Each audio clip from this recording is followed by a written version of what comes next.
नमस्कार दोस्तों, स्वागत है आपके अपने YouTube channel NRGK and current updates में। तो कैसे हैं आप लोग?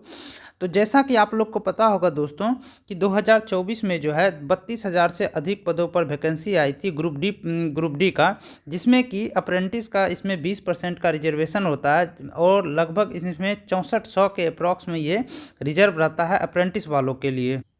और इन्हीं का जो एग्ज़ाम है जो बहुत ज़ोरों शोरों से अभी चल रही है, और ये एग्ज़ाम जो है 27 नवंबर से स्टार्ट हुई थी और ये 16 जनवरी 2026 तक ये एग्ज़ाम चलेगी। ठीक है। बट अभी जो भी बच्चे एग्ज़ाम देने के लिए गए हैं और जो स्कोर करके आए हैं, उनके मन में बहुत बातें हैं, बहुत डर लग रहा है उनको कि अब उनका जो है कट ऑफ क्या हो सकता है। ठीक है। और बहुत सारे मन में क्वेश्चन रहता है उन लोगों को कि जो मैं अटेम्प्ट करके आया हूँ, क्या मतलब उसमें हो सकता है मेरा या फिर नहीं हो सकता है। क्योंकि बहुत सारे ऐसे बच्चे हैं जो कि कोई 20 या 30 मतलब ऐसे 45 मतलब बहुत ही कम स्कोर करके लाए हुए हैं। तो उसी के बारे में आज हम लोग बात करेंगे, बहुत सारी बातें करेंगे और उनका क्या सेफ स्कोर हो सकता है उनके बारे में भी बहुत सारी बातें करेंगे। और जो ज़्यादा नंबर ला रहे हैं, जैसे कि गए हैं एग्ज़ाम देने के लिए, उनका अगर मान के चलिए कट ऑफ से ज़्यादा नंबर आ जाएगा, तो क्या वो सीसीए में सीसीए वाले जो हैं छात्र जो हैं वो क्या वो जनरल में चले जाएंगे? इसके बारे में भी हम लोग बहुत सारी बातें करने वाले हैं। और कितना नंबर लाने पर जो है वो जनरल वाले सीसीए वाले भाई लोग हैं जो वो जनरल में चले जाएंगे। ठीक ना। तो इन्हीं के बारे में आज हम लोग बातें करेंगे। और ये जो मतलब वीडियो एक्सपेक्टेड कट ऑफ जो मैं बता रहा हूँ, ये सिर्फ अभी जो बच्चे एग्ज़ाम दे के आए हुए हैं तो उन्हीं का रिव्यू रखते हुए, उन्हीं का एनालिसिस करते हुए ये जो है बनाया गया है।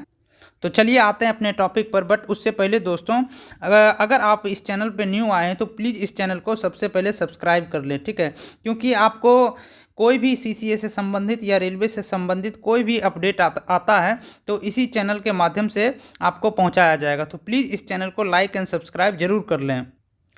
तो देखिए दोस्तों, अभी जितने भी सीसीए वाले छात्र हैं, ठीक ना, जितने भी हैं, एज एवरेज अगर उनका देखा जाए तो सबका जो है सेम ही है। ठीक है। सबका मतलब कि उतना ही अटेम्प्ट ले पा रहे हैं जितना कि सभी ले पा रहे हैं। अब देखिए, कोई बच्चा अगर 100 में 100 ला रहा है तो 100 में 100 बना रहा है तो फिर उसका कोई कोई बात ही नहीं बनता है। ठीक है। क्योंकि आप लोग को भी पता है कि वो 100 से धड़ल्ले से कहाँ पे नीचे गिर जाएंगे, ये कहना भी मुश्किल है। ठीक ना।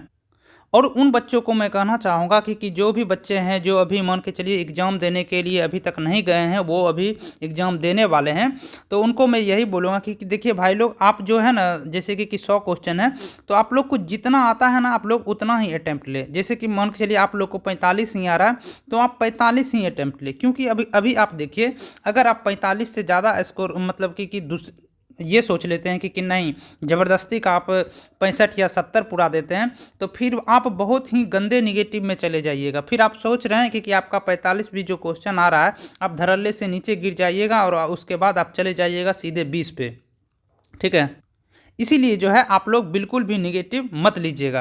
क्योंकि देखिए, अगर मान के चलिए किन्हीं का अगर 40 ही या 40-45 के ही अप्रॉक्स में अगर वो अटैम्प्ट कर रहे हैं, अगर उनका एनएससी में जो है 90 या 90 प्लस अगर उनका मान के चलिए एनएससी में है, तो फिर भी देखिए उनका अच्छा ही स्कोर बनता है। इधर ले लीजिए 90 का 1/3 कर लीजिए तो हो जाएगा इधर 30, और उधर समझिए 45 भी अगर कर रहे हैं तो 45 का 2/3 कर लीजिए तो इधर हो गया, इधर काट लीजिए 30 मतलब समझिए, अगर मिनिमम भी मार्क्स लेके चल रहे हैं तो 60 के अप्रॉक्स में आ रहा है। और 60 भी समझ लीजिए कि इस बार जो है बहुत हो गया है। ठीक ना। मान के चलिए उस टाइम समझिए 2019 में जो वैकेंसी आई थी, उस टाइम मानते हैं कि 30 के अप्रॉक्स में सभी का गया था। यूआर का जो कटअप गया था उसमें जो है 40 के अप्रॉक्स में गया था।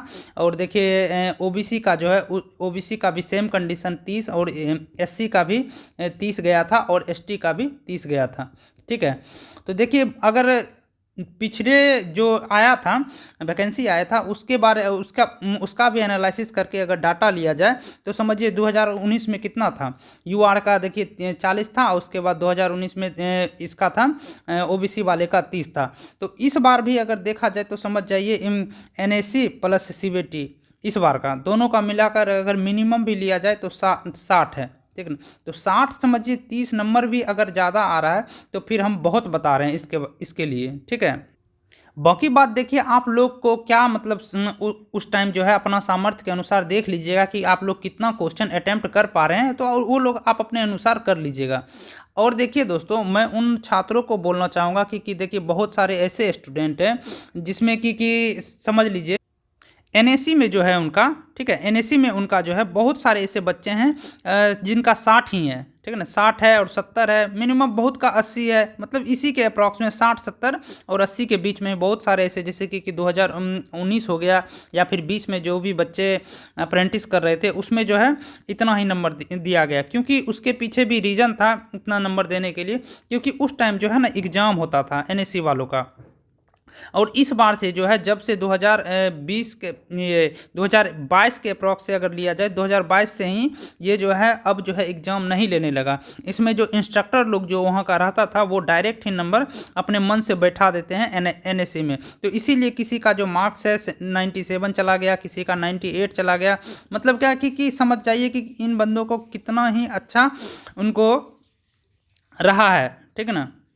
और ये सोचिए कि वो जो सीसीए हैं जो कि 2019 और 20 के अप्रॉक्स में जो अप्रेंटिस किए हुए थे, समझ लीजिए उन लोग मेहनत भी ज़्यादा किए हैं, ठीक ना। और उन लोगों का जो है एग्ज़ाम भी हो गया, एग्ज़ाम भी लेने लगा था रेलवे ने, और नंबर भी जो है उन लोगों को बहुत कम दिया गया। तो ये एक मतलब है कि उन लोगों के साथ थोड़ा गलत हुआ है, बट क्या ही कर सकते हैं दोस्तों। अब जो है सो है, और उनको तो फाइट तो करना ही पड़ेगा। सभी में ओपन फाइट है, जनरल वालों के लिए ऐसा नहीं है कि अभी जो कर रहे हैं उनके लिए अलग है, और 2019 में जो करके आए 2019-20 सेशन में उनका अलग चल रहा है, 2022 या 25 के अप्रॉक्स में कर रहे हैं उनका सेशन अलग चल रहा है। ऐसा बिल्कुल भी नहीं, सबका साथ में चल रहा है।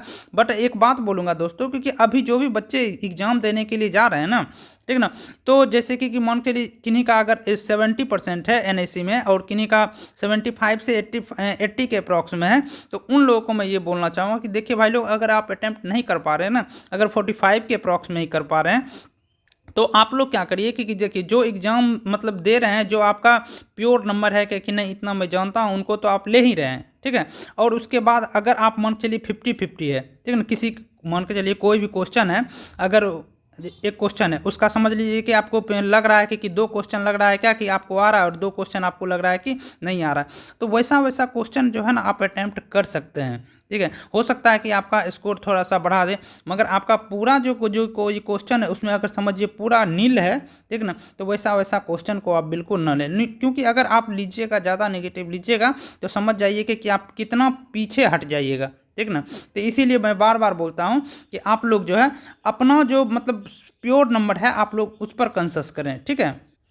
और वैसे दोस्तों देखिए कि अगर रेलवे ने तो नोटिस निकाल ही दिया है कि अगर मान के चलिए कोई भी बच्चा है, उनको अगर कट ऑफ चल गया है कि मैं ऐसे बता रहा हूँ कि कट ऑफ मान के चलिए 60 ही गया है, ठीक है ना, और 60 से ज़्यादा उनको सीबीटी और एनएससी दोनों को मिलाकर अगर उनका मान के चलिए आ गया 65, ठीक ना, तो ये सिंपल सी बात है कि वो लोग जो है जनरल में ही घुसेंगे, ठीक।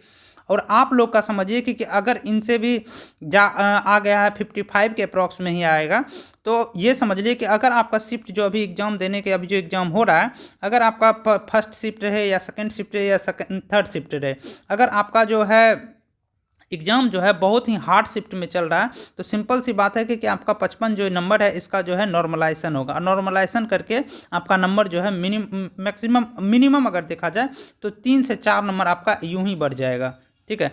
तो ये भी आपका जो है स्कोर को जो है इम्प्रूव करेगा, ठीक ना। तो इसीलिए मैं बोलता हूँ आप लोग को कि आप लोग जो ही अटेम्प्ट कर रहे हैं ना, आप लोग अपने पे खुद पे भरोसा रखिए, नंबर अच्छा जाएगा, स्कोर अच्छा जाएगा। आप लोग जो भी करके आए हैं, ठीक है, और जब आएगा ना रिजल्ट तो देख लीजिएगा कि उस टाइम जो है क्या कट ऑफ है, क्या कट ऑफ जा रहा है, कि इनका नॉर्मलाइजेशन बढ़ेगा। मगर जो मैं एक डाटा ब्यौरा बता रहा हूँ ना, लगभग इतना ही होने वाला है, ठीक है दोस्तों। और सच मायने में अगर देखा जाए ना दोस्तों, तो जितने भी सीसीए वाले बच्चे हैं ना, उनका जो स्कोर जो है ना अभी, जैसे कि बच्चे लोग एग्जाम दे के आ रहे हैं, तो उनका एनालिसिस कर रहा हूँ, तो मतलब कि उनका जो स्कोर है, तो मैक्सिमम जो है ना उन लोगों का 45 से 50 के बीच में ही उनका स्कोर जा रहा है, ठीक है, इतना ही स्कोर जो है वो कर पा रहे हैं। बाकी बात तो बहुत सारे ऐसे बच्चे हैं कि जो कि मान के चलिए 60 नंबर भी ला रहे हैं, कोई 90 भी अटैम्प्ट कर रहे हैं, कोई 100 में 100 अटैम्प्ट कर रहे हैं। तो वो लोग तो कभी तो तैयारी, बहुत सारे ऐसे बच्चे हैं कि जो तैयारी नहीं किए हैं, कभी मॉक टेस्ट नहीं लगाए और ऐसे ही धड़ल्ले से जाके एग्जाम दे के आ गए। तो इसलिए उन लोग जो है थोड़ा टाइम को भी मैनेजमेंट नहीं कर पाते हैं। बट जो इतना ही स्कोर है सभी के बीच में है, कोई अगर बोल रहा है कि ये 90 आ रहा है तो ये उनका जो है रॉन्ग उनका थिंकिंग है। ठीक है दोस्तों, क्योंकि देखिए आपको भी पता चल जाएगा कि 16 को एग्जाम है, उसके बाद 3-4 दिन के अंदर जो है इनका आंसर की दे देगा, तो खुद पता चल जाएगा कि कौन कितना दूध और कितना पानी में है। ठीक है दोस्तों, वैसे आप लोग क्या अटेम्प्ट करके आए हैं या फिर किए हैं, आप लोग ज़रूर कमेंट करें, ताकि कि उनके बारे में भी हम लोग एनालिसिस कर लें कि आप लोग का कैसा एग्ज़ाम गया है। ओके दोस्तों, बाकी बात आप लोग को कोई भी डाउट होता है तो आप लोग ज़रूर कमेंट करके पूछ सकते हैं। और दोस्तों, कोई भी आप लोग को टेक्स्ट करना रहता है या फिर आप लोग को क्वेश्चन ऐसे पूछना रहता है तो कमेंट में पूछ सकते हैं, मैं आपका डाउट ले लूँगा। और दोस्तों, सीसीए से संबंधित कोई भी जानकारी होगा ना, कोई भी रेलवे से संबंधित कोई भी जानकारी अगर आता है या फिर कोई भी अपडेट आता है तो इसी चैनल के माध्यम से आपको दिया जाएगा। तो प्लीज़ सबसे पहले इस चैनल को सब्सक्राइब कर लें, ताकि कोई भी नोटिफिकेशन आए तो आपको मिल जाए। ओके, तो ठीक है दोस्तों, मिलते हैं अगले वीडियो में अगले अपडेट के साथ। अभी के लिए नमस्कार दोस्तों, धन्यवाद।